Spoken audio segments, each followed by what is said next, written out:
Hey family, it's Valerie Denise Jones back at it again. Wait, before I get started, let me not forget. There are a few people down in the comment section I need to play something for before we get started, okay? Hey, it's TARIQ Nasheed. Join me this Friday on the Judge Joe Brown Show, produced by Valerie Denise Jones. All right, a couple of you will not, you won't get why I played that audio, but a few of you will. The few that came at me in the comment section and sort of kind of sent a cease and desist saying, hey, we won't return and we will tell others. Now, I'm not naming names, but what I will say, I love TARIQ too. I support TARIQ too. I use that photo because I'm a team of one. When I tell you I do everything, I don't get support from a lot of people in my network. Zero.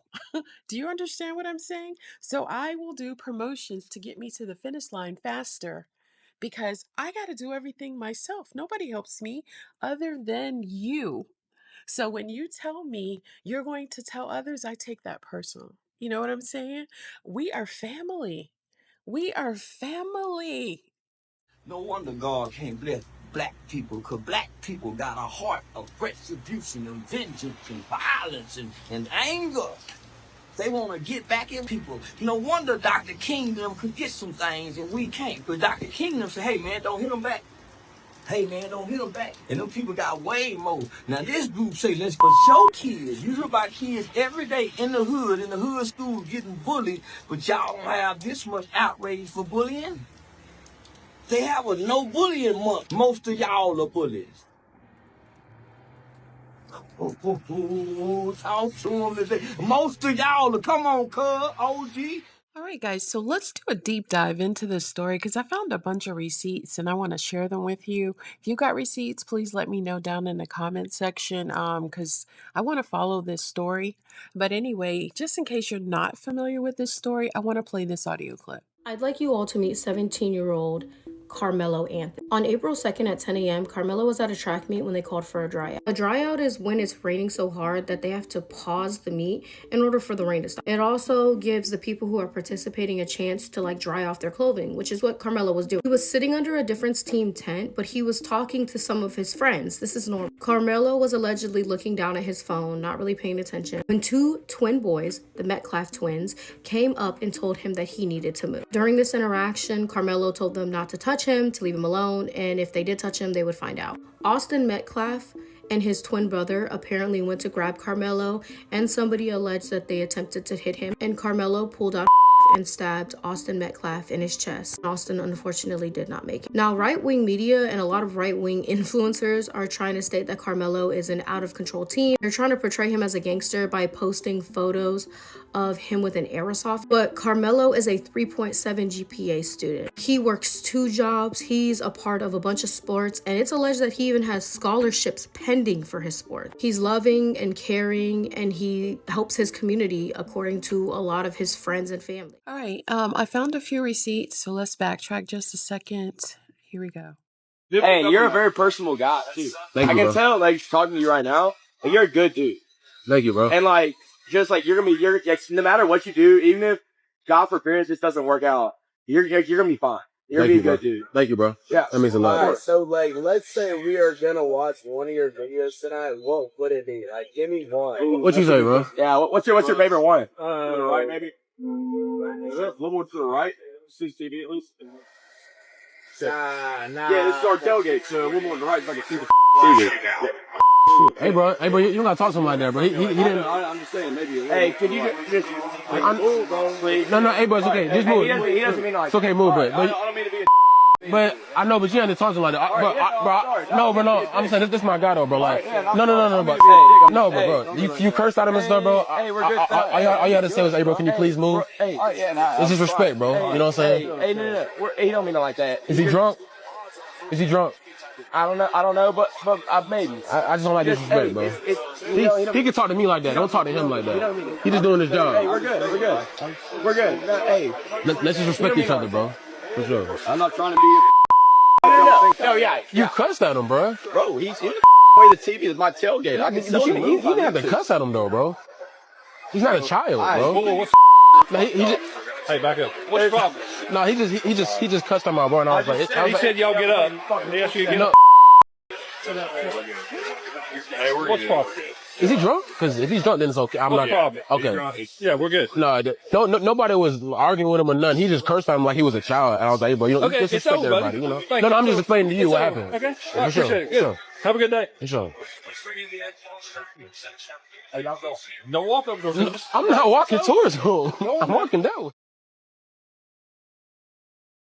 Nobody was arguing with him or nothing. He just cursed at him like he was a child. And I was like, hey, bro, you don't disrespect everybody, you know? I'm just explaining to you what happened. Okay, Yeah, I appreciate it. Good. Sure. Have a good day. For sure.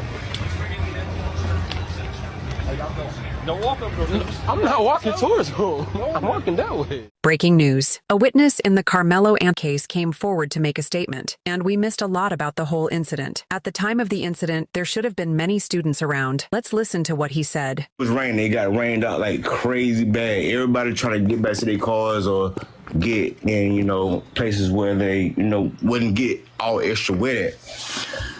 Dude was sitting up under the tent, right? He was on his phone, right? I'm paying attention to my kids, but at the same time, they're in the same vicinity, so I'm watching everything going on around it because I'm there for my children. So, dude walks up. McKellen, bro, he wasn't even under the tent at the time. They came from a whole separate tent and walked over there. They intentionally went over there to this kid, man. Dude was sitting there on his phone just trying to get dry. You feel me? One thing went from another. They grabbed this man and they tried to punch on dude.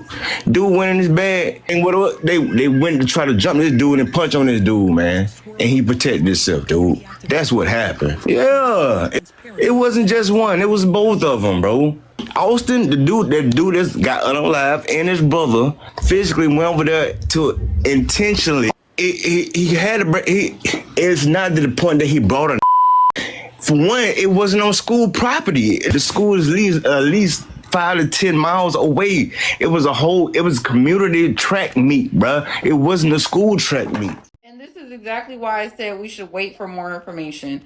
So there has been an interview released from the twin brother of Austin Metcalf, and he's basically explaining what part of the interaction he saw between his brother and KARMELO. And here you guys go. Stopped it and said, you need to move. And he's like, make me move. Austin grabbed his backpack. I look at my brother. He grabbed his backpack. About the rest, So according to this interview, there was an altercation between Metcalf and basically KARMELO, and KARMELO was sitting there. Austin had asked him to move. KARMELO said, why do I have to move? Or something like that, along the nature of why am I moving? Why do I need to move? And then allegedly, Austin grabs KARMELO's backpack. And then after that, it leads to an altercation, which leads to KARMELO unaliving Metcalf with a KNIFE to the heart. So I'm not 100% sure all the other details, but this is coming from the twin brother who witnessed this and saw it happen in front of him. And he's also saying he's not going to discuss the rest. So my condolences to the Metcalf family. Like I said, I was waiting for more information to come in. I'm sure there will be more that comes in soon. I will keep you guys updated. Overall, this is still a sad situation. I'm not saying it's justified at all. But I'm just saying we should wait for more information.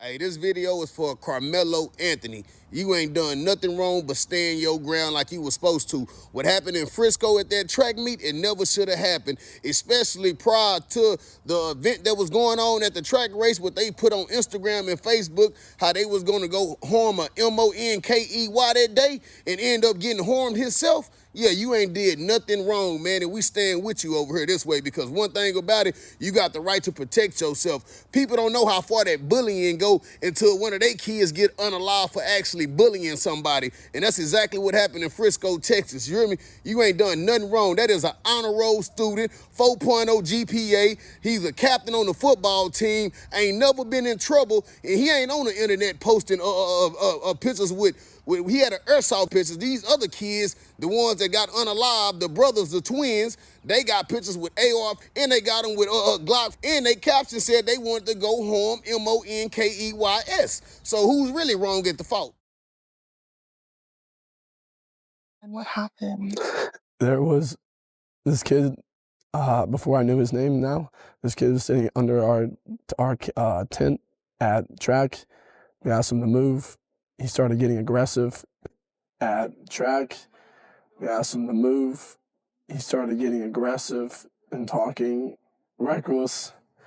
And my brother stepped in and said, "You need to move." And he's like, "Make me move." Austin grabbed his backpack. All the rain. We come back, we sit down, and this kid said something behind me. I've never met this kid in my entire life, never knew who he was. Said something just inappropriate and uncalled for. And I turned around and asked him who he was. He started getting really aggressive. And this kid said something behind me. I've never met this kid in my entire life, never knew who he was. Said something just inappropriate and uncalled for. Breaking news in the case of Austin Metcalf, as the suspect's father has officially spoken out about his son and his thoughts on what happened, and here's everything he had to say. So the first thing Anthony's father said was that Carmelo was a good kid and that he was not the aggressor in the attack. He said everyone has already made their assumptions about my son, but he's not what they're making him out to be. He was not the aggressor. He was not the one who started it.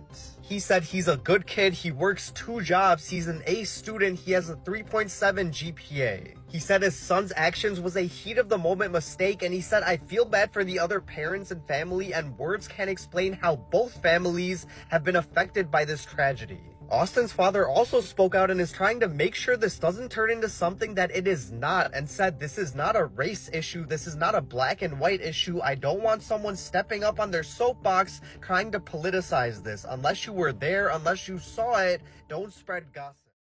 Retained this morning, defense attorney Derek Walpole agreed to speak on behalf of Carmelo Anthony's family. I know that my client said that it was self-defense. I don't have any reason to disbelieve that. But I needed to develop facts and talk to people and figure out what's going on before I make any statements about what I think happened. I don't have any reason to think it wasn't self-defense at this time. Y'all are right. There does seem to be a lot of misinformation being spread about the way that Austin Metcalf lost his life at that Texas track meet. So I actually went and dug up the police report that has a whole lot of witness statements that I'm going to share with you now. And I also found what could be a key detail in this case that they tried to remove from the internet. I'll show you that at the end. So here's the actual police report. I'm going to show you all 7 pages before we get into that key detail. Feel free to pause so you can read, and also you can probably pinch and expand to zoom in and out depending on what platform you're on. But pay attention to Carmelo's weight, 130 pounds. That's going to be relevant as we get into that key detail. But for the rest of page 1, it's kind of like what that first officer experienced as they kind of apprehended Carmelo. No witness statements on page 2, but it says Carmelo did ask officers if Metcalf would be okay, and he asked if what he did could be considered self-defense. The main thing to notice on page 3 is not only was it confirmed to be raining, but it was raining heavily on and off again, which would be one of the 2 reasons that I gathered from this police report on why he might be going under their tent. All right, now we're on page 4 with some actual witness statements. As you can see here, it's a little different than what we had heard, right? It wasn't just a touch me and see what happens. It was like, touch me and see what happens. And then Metcalf touched him. So I don't know if that was a push, if it was a ha-ha touch or what. And then the witness says Carmelo said, "Punch me and see what happened." And then it says he was pushed and then he did what he did. Also to note, I mean, we can't ignore the fact that it says that Carmelo was friends with somebody from Memorial High School. Was that friend under the tent? I don't know, but it says he was friends with somebody from that school. This is more like the typical story we heard, but it does once again confirm that it was indeed raining. Pouring down raining. On to page 5. No witness statements on page 5, just more confirmation that it was indeed raining. And really no witness statements on page 6 either, but we do have a pretty long list of witnesses that are blanked out for privacy reasons, and I'm sure they'll all be questioned in court. And then on page 6, all we really know is that 2 high school coaches from another school actually witnessed the incident, so I'm sure they'll be questioned in court as well. Now on to the key detail that they potentially may have tried to remove from the internet. If you try to go to Austin Metcalf's player profile for his football stuff, the page has been removed. However, if you do a search on Google right now for Austin Metcalf weight, you'll see that the Google listing for his profile on that same website says that he was 225 pounds, making him a full 95 pounds more than Carmelo Anthony. Now, I was able to use a tool called the Wayback Machine by archive.org, and it basically gives you a historical look at any website or web page. And this one was actually on there, but the last update was from May 2024, almost a full year ago. But here's what it said. It says that Austin Metcalf, almost a full year ago, was 200 pounds. So big boy, big dude. He was also a middle linebacker, and he got a linebacker of the year, defensive player of the year award. All right, so now that we've uncovered a few more facts, does this change anything for you? Do you think that Carmelo Anthony has a chance of winning this case as self-defense? Let me know in the comments. Pictured here is Greg Willis. He is the district attorney for Collin County, and he would be the one that would be prosecuting this case if it goes to trial. Now, he said that his office hasn't received the case yet because it's still under investigation. Now, Willis also stated that the case has drawn national attention and has left the community shaken and divided. He also told WFAA that Anthony has a hearing set for Monday, and at that hearing on Monday, he will find out if his bond has been reduced or not. Another piece of information that he stated to WFAA was that when it comes to trial, he would like the people of Collin County to be the jurors, but it's most likely that the attorneys for Anthony will ask the court for a change of venue. Ultimately, that will be left up to a judge to decide that or not, because it would kind of be hard to find an impartial jury at this point with all the publicity that this case is garnering. Now, one of the most important things that District Attorney Greg Willis stated in that interview with WFA TV was that if found guilty, Carmelo Anthony will not face the death penalty, and he will not face life without the possibility of parole. Both of those are off the table completely because, as he stated, the Supreme Court gave a ruling in 2005 with the Roper versus Simmons case. And the Supreme Court has said not only can you not seek the death penalty against somebody who committed a crime when they were 17, you can't even get them life without parole.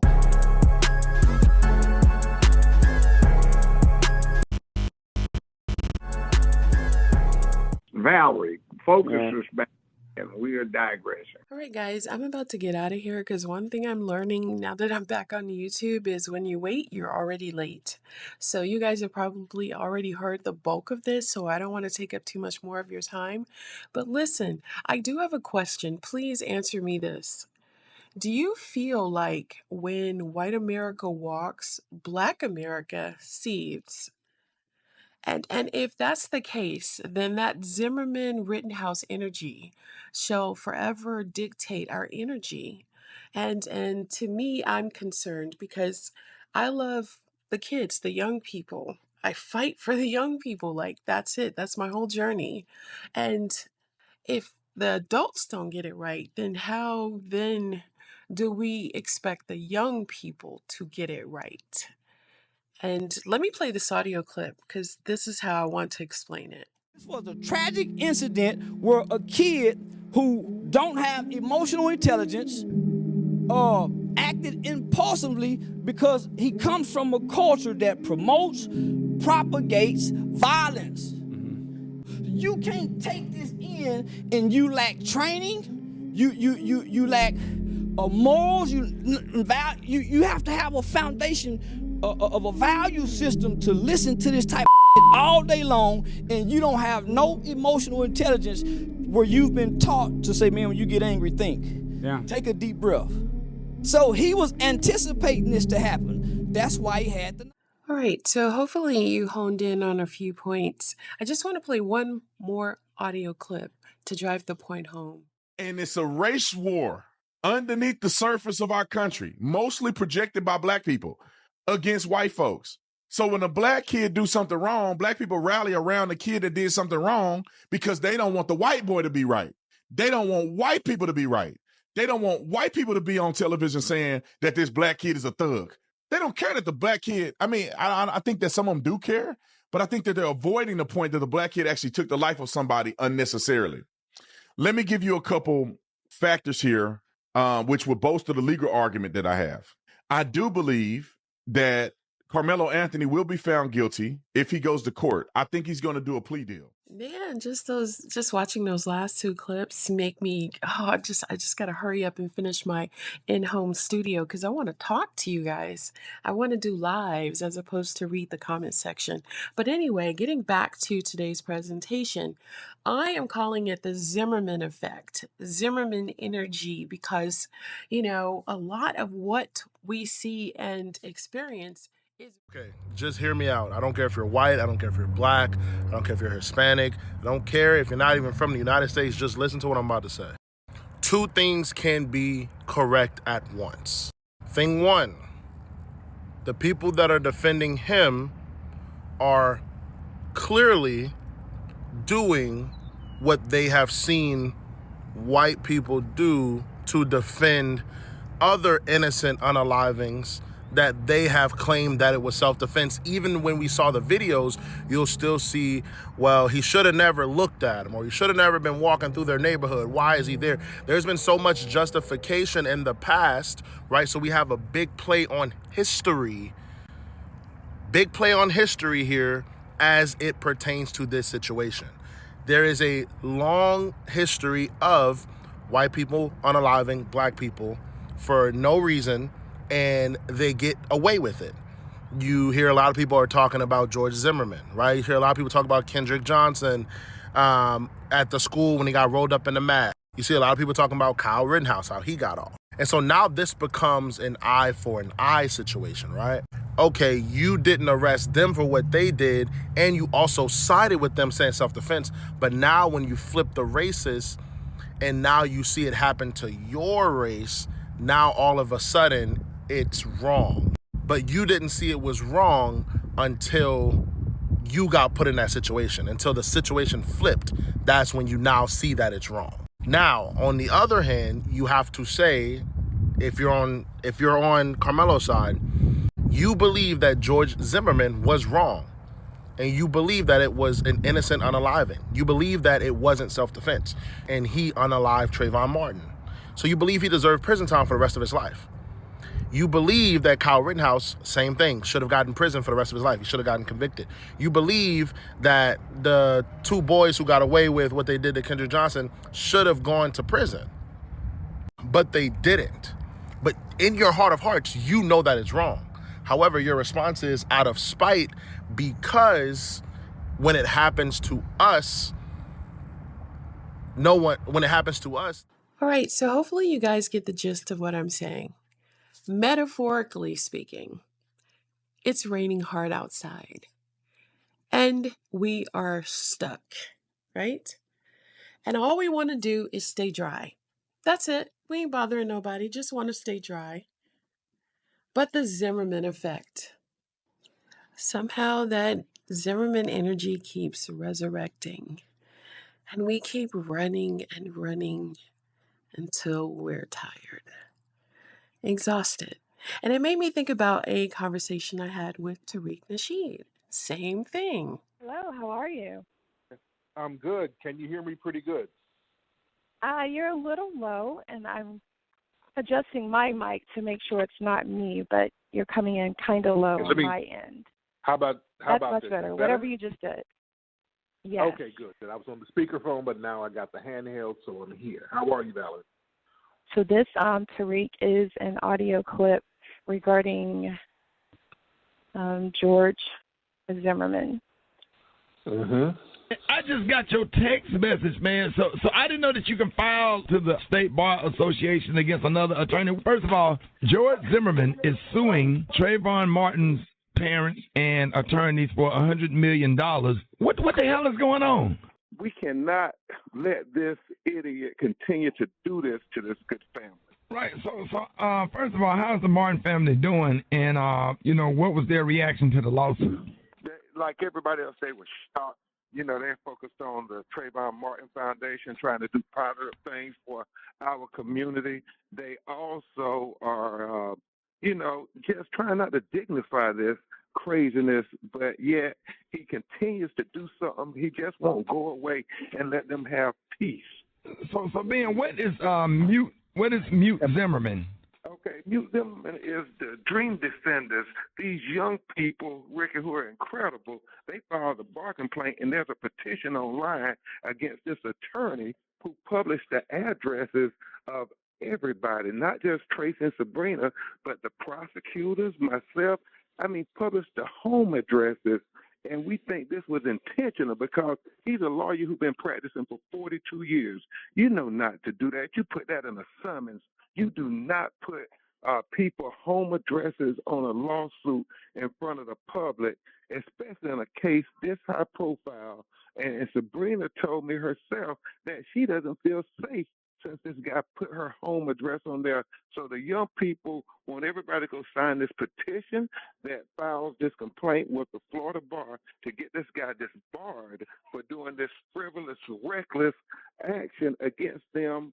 All right, so big shout out to the Ricky Smiley Show. Your thoughts, Tariq? What do you have to say to that? Yeah, I heard about the lawsuit and the guy, the lawyer who's filing this, because this lawsuit is not going to go anywhere. Okay, they're using Zimmerman because they know that it will get headlines and they know that everybody will talk about it, and they know that targeting Zimmerman or Zimmerman targeting the family is going to just resonate all over the world. This is a frivolous lawsuit, and it seems like what they're trying to do is promote a documentary that they have trying to discredit Trayvon Martin and the family. They were trying to get this documentary played at a theater down in Florida. There was so much of a backlash, the theater, they had to take the film out. But this is giving that film great promotion. All promotion is good promotion for a provocative topic like this. And that lawyer, he's known for putting out these frivolous lawsuits and getting headlines. As Benjamin Crump said in that interview there, this guy has sued Obama before, individuals like Cliven Bundy, he represented him. There was another white woman who was connected with the alt-right, Laura Loomer. He filed a lawsuit on her behalf. So he does these little far-right lawsuits, and a lot of these things have a lot of racial undertones to them, so he can bring publicity to himself, so he can get big media headlines. So, again, this was something to basically antagonize the family, so we shouldn't trip on it too much. Again, the lawsuit is going to be thrown out, but just the fact that Zimmerman is still running around here being antagonistic, and a lot of people want to have fake outrage in the dominant society. Look, let's be very clear. A lot of people in the dominant society were perfectly fine with George Zimmerman getting off. They'll fake like they weren't now, but they were fine with Zimmerman getting off. Just like in the civil rights movement, a lot of people in the dominant society, they were perfectly fine with the Jim Crow. But if you let people tell it now, everybody was marching with Dr. King. So this is another nothing burger, and we shouldn't give it too much energy. But, again, this is why we have to be codified so that we can get in positions of power, get in positions where we can affect the judicial system so that a Zimmerman can't get away with being antagonistic to the family of the person that he, you got a lot of crazies out here. And putting out those addresses, that puts the family in danger. So, again, I think that was possibly very deliberate as well, to put targets on people's backs, because these people do that type of stuff. A lot of these right-wing folks, they are working with law enforcement, and they do little things that will put targets on our backs. Look, my home was targeted. I had some whites calling in fake threats at my home, and they would put my address out on the internet. So that stuff is very real and it's very dangerous. So that guy, the lawyer, they, from what I understand, there were some ethics committees looking at him, trying to get him disbarred for some of his behavior. So that's some stuff we have to look into. We got to look at some of these lawyers who put people's lives in jeopardy like this. Exactly. Lives in jeopardy. And that's how I remembered my conversation with TARIQ Nasheed, because of the George Zimmerman energy. Not only the energy that led folks to Tariq Nasheed's front door and put his life and his family's life in jeopardy, right? But George Zimmerman, them folks, when we be sitting over here minding our own black business, certain folks just can't be still. And then people say, oh my gosh, why do you act out? Why do you act a certain way? Why do you respond a certain way when somebody's in the wrong? Really? Anyway, moving on.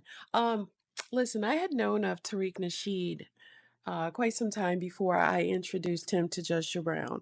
I think on this particular day, Judge Brown came in late, so he wasn't privy to the conversation, but he came in on 10. It was a great show, and I just want to say, due to some violent content, parental discretion is advised. And right now what I'm going to do, thank you, 323-646-323-646. Welcome, Judge. We got Tariq Nasheed in the building, and he's going to be with us for the next 20 minutes. But, yes. How are you, Mr. Brown? I agree with everything you've said so far. I just add this. Was that Roland Martin that was on that clip? Yes, sir. That was Roland that Martin. was Roland. That was so salacious and punk. I felt nauseated. It sounded like the advertisement for the latest soap with all this innuendo thrown in, like, stay tuned for me so I can come up with some bullshit tomorrow that you'll want to live in, and I will give you a little clue on what's coming the next day. It's disgusting. Of course they're going to jack him around. They do that for all straight male blacks, especially if you're running for the other side. And he's straight, so he's not even in line with the organization that's in place right now anyway. And Juicy Jesse, I want the feds to conduct an investigation of his contacts through his aunt with Kamala Harris and Cory Booker, so those house Negroes, the house Negro and the fake Negro, can get their comeuppance for engaging in a federal conspiracy to commit fraud. Now, that's what the deep issue is. And Kamala Harris, she's a scoundrel, allegedly, according to the L.A. Times articles. Over the last 20 years, she'd be a prime poster child for #MeToo if she hadn't been successful with her sleeping around episodes. They call her Kama Sutra Harris. Kama Sutra Kamala. By the way, the name's not Kamala, it's Kamala. And her own father, in an article he wrote in a Jamaican periodical, called her a liar and a fraud, says her ancestors are either the Hindu Brahmin caste or they are white plantation owners. So they exist. That's where the caste system started. She fronted off of being black. We talked to Dr. Short yesterday, and he went to Howard with her, and what did they say they called us? That was the term that group uses. And she is a Hindu, a Brahmin, and she's got a lot of her kinfolk and her people in this country who are discriminated against by other Hindu immigrants who want to reimpose untouchability. Whereas it doesn't make any difference how much money you make, how far you have gone, whether you got a Nobel Peace Prize. If you are an untouchable, then you're only fit for catching and eating rats on somebody else's farm. And that's where she's coming from. She hasn't done anything for her own people. She grew up in Canada from kindergarten all the way through 12th grade. She was born when her parents were in San Francisco for a few months, so she's a U.S. citizen. Her constituents up there in the Bay Area, San Francisco, where she was elected DA, it was interesting when she came out for the office, she had a whole bunch of people, most of them were imported, and you had 5 or 6 black folks standing there because they have never been able to stand her. She's been hollering and screaming, vicious predators running around with the police, worse than Hillary did, until she decided she wanted to run. The L.A. Times did exposure after exposure of her on who she allegedly slept with to get advantage. When she was in her 20s, she got a $72,000 a year job for a 15-hour-a-week work schedule, thanks to Willie Brown, then mayor of San Francisco. She went to 20 hours, and it got up to more than they were paying, well, as much as they were paying the state judges at the time. And he got her a 750i BMW she could sport around in. She's had this kind of thing going forward. Slick, I guess, good gold digger. But I guess the people got tired of the fake. Own daddy called her one, by the way. But she needs to be investigated. Cory Booker needs to be investigated for their ties through Kamala's sister, who is Juicy Jesse's aunt. Now, his name is Justin Smollett, excuse me. He picked the screen name Jesse, but he spells it Jussie, which in French is Jus. And he switched his name from being called Smollett to Smollett, so I just called him Juicy Jesse. And that about comprises what he was doing. That whole thing was not getting paid extra money for Empire because he's on that chicken change level. He hasn't even made the Millionaires Club yet. He's not a high-paid actor. He is a B-grade actor. That's what his performances look like. And what he was doing, Chicago police have him on video at a costume shop. His setup. I've talked to some people that work at that gym where he and those two Nigerians were attending. They said they've been talking about this for months. Ain't nothing new. So we have enough of that foolishness. Black folk have something more important to get involved in. Absolutely. And we have this thing where I graduated from college before the 60s were out, all right, from UCLA. I heard these radical revenge of the nerds type plotting what they're doing now. They said they were going to get control of the print media, the magazine media, and the newspaper media. They're going to get control of the motion picture and television industries and run with it. And they were studying propaganda, and basically it goes back to that thing of tell a lie long enough and loud enough, and you can get anybody to believe it, and ultimately they start swearing by it, even if they are victims of it. Beautiful campaign. It's their right under the First Amendment to do that, but it's also our right to push back. And they're trying to emasculate this country. They have emasculated our neighborhoods. Your typical thug out in the hood isn't macho. He ain't much of a man. He doesn't do man things. He's more like being in a boy's body. Both are raised as girls. Both are raised like girls. And just doesn't have boy plumbing. If a fairy god something like that freak that wore the dress to the Oscar thing, see, men are supposed to, where they live, protect it, support it, advance it, enhance it, put in morality, put in ethics, develop principle, develop purpose, deal with being honorable, courageous, brave, accountable, and dependable. The deal is, you know, I'm 23, I ain't going to see 24 because I ain't got no daylight at the end of my tunnel. Well, man up.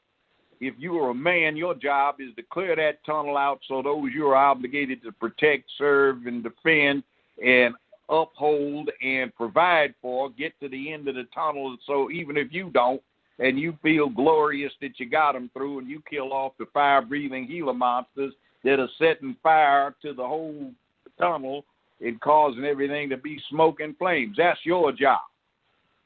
See, and they got us all punked out. And, well, not all of us, but too damn many of us. Don't even know what it is to be a man anymore. We've got late 60s, power to the people, right on. You know, take it to the streets, yeah. And wearing subdued jungle green and brown and black dashikis, not all this flaming stuff that you see the girls like to wear, and wearing fatigue pants, jeans, or boots or something so you can get on up in case the revolution hit. Afro, you know, beards, power fist. I'm black and I'm proud. And James Brown didn't start that. He co-opted it. I guess maybe he got inspired with him hanging around with his little 15-year-old sidekick, Al Sharpton. And they've taken over the whole damn world. They came up and now what Judge, is that? We're losing your audio, Judge. Judge, we're losing your audio. And also, we're going to lose TARIQ here in less than 10 minutes. He's got about okay, well, I got 30 seconds. 5 or 10 more minutes. They have put this glorification of dysfunction out there so much that we now have lost sight of what reality is. And instead of having black men, black women being exemplars of how humans are supposed to be, we got something like this last movie you were acting about, which is a feminine fantasy of female dominance. And what they do, they lead the brother on the life of crime instead of trying to whisper in his ear, brother, don't do that. That ain't right. See, we glorify the pimp, the dope dealer, the thug, instead of the brother that's got his act together. And then when you see brothers with suits on trying to go to jobs 9 to 5, they make them punked out. And then the women don't act like women who are taking care of families and inspiring everybody to be right. They run around trying to be gold digging. See, it's a game that's run on us. And young brother, I appreciate what you do with your writings and your speakings about trying to straighten this out. More power to you, but fight your back. Yeah, yes, sir. Yes, sir. And by the way, Judge Brown, in the 60s, were you familiar with Baynard Rustin's connections with the CIA and the FBI? Were you familiar with that? Yes, we all talked about that. So that was something that was known then? Yes. See, a lot of stuff got known but got suppressed. Like Hillary came out the closet in 1967, but they put her back in, Hillary Rodham. We knew her from being a Goldwater girl. See, all kinds of stuff went in and came back out. See, all kinds of things have happened that people don't pay attention to. They have a 2-year maximum attention span, and if it's out there on YouTube, then they go for it, even if it's lying propaganda. By the way, we don't read anymore. Yeah. What I've learned, they were pushing agenda heavily in the 70s with the disco thing, but white society pushed back in the late 70s on that. There was this big thing out there in Chicago where they started burning disco records. Were you familiar with that, Judge? Yes. By then, I'd become public defender for the city of Memphis. Yeah, I remember it. Now, when you were doing your show, I heard you were saying something on Twitter. They were trying to get you to possibly start pushing an agenda because pushing these agendas on these television shows is heavy. Now it's almost mandatory. Were they doing that when you were doing your show? Yeah. One of these days, I'm going to let you see this letter they wrote to me back November 14th, 1998. It was signed by 23 proud who objected to having to work on a show with a straight black male when there were so many nice black men they could have been assigned to. They objected to me opening doors, to pulling chairs out. I was dating Frida Payne at the time, and she came to a luncheon, and I pulled a chair out for my date, and they got upset about that. None of the damn business. So, I mean, it was just hideous. And every damn time I taped, every single tape day, I had to go through all kinds of drama that they were trying to set up. And unfortunately, the one out of every 10 straight people out there would always keep me clued, open a mic up so I could hear it. They didn't know it had been opened up and I could hear what they were talking about. For example, Oprah's a superstar, right? Dr. Phil's a superstar. Ellen DeGeneres is a superstar. You know, Judy's a superstar. Well, all except Ellen DeGeneres, we were all in the same 4-member unit for CBS syndication. Do you know I beat everybody the last 3 years except Judy, and I beat her half the time? And every time I start beating her in the ratings, they would change her rating schedule so she could stay ahead of me because they were not having a straight black man or a black man in any form, shape, or fashion being the #1 TV show in America. And the studio wouldn't even run me in the TV Guide in L.A. or put me on the billboards, and CBS owned every large billboard in L.A.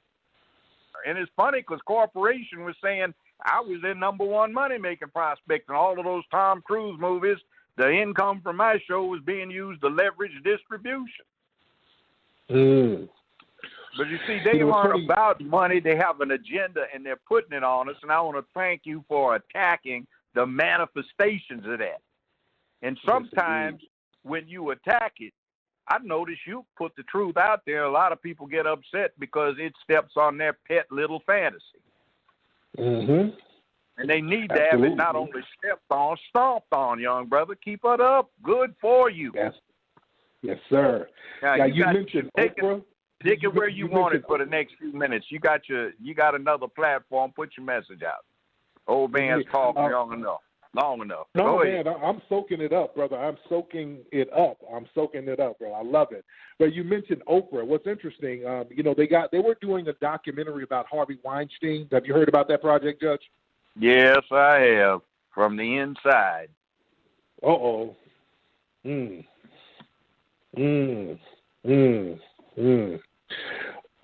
What is it with Oprah? What do they have on Oprah? They must have something on Oprah to have her, parading her out and hiding their little agendas behind her. Well, okay, there was a guy named Roger King that discovered her. Roger King's a straight guy, former football player. His daddy invented TV syndication. You know those movies we used to see? Well, you're too young for that. Anyway, he invented it. So he was independent of Hollywood, but he was involved in it. He discovered Oprah and Phil. He managed her affairs, did her investments for her. Oprah didn't do so good. And right now, there is a consortium of whites who own the own operation. And those are the only black folk you'll see in own headquarters for the 1, 2, 3, or 5 floors of it. And that's the pressure they're putting out there.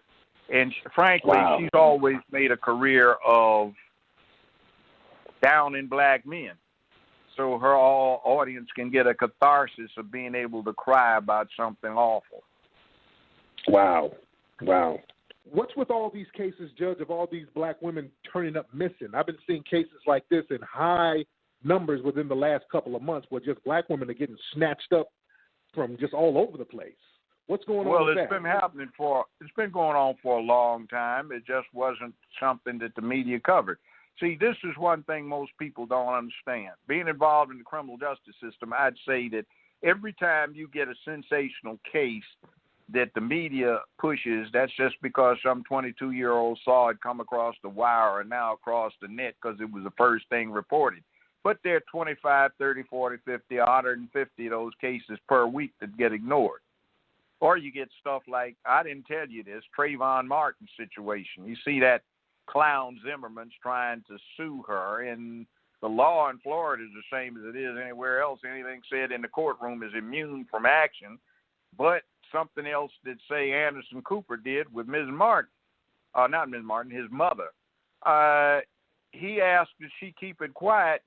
They wanted him to be looking like, is he a thug down there where he shouldn't be? But what they kept from hitting the fan is, guess what his grandfather was? He was a lieutenant detective on the Miami Police Department. Guess what Daddy did? Same thing. And they were visiting a lady cop. See how they slant the media? Didn't mention he came from a police family. Wow. And guess what he wanted to be? A cop. Wow. They never tell us that. Yeah, see, that's how they slant it. Stay tuned. And then that corrupts everybody in the country. I was at a bar when they announced the verdict. Guy said, well, where is Zimmerman? I said, that's him. But that's some Latina dude. Where is the Zimmerman? That's him. How'd he get that? Because a lot of Jewish guys used to like a vacation in Havana, and they knock these Cubano women up, and they take the guy's name. That's how you get Zimmerman. Wow.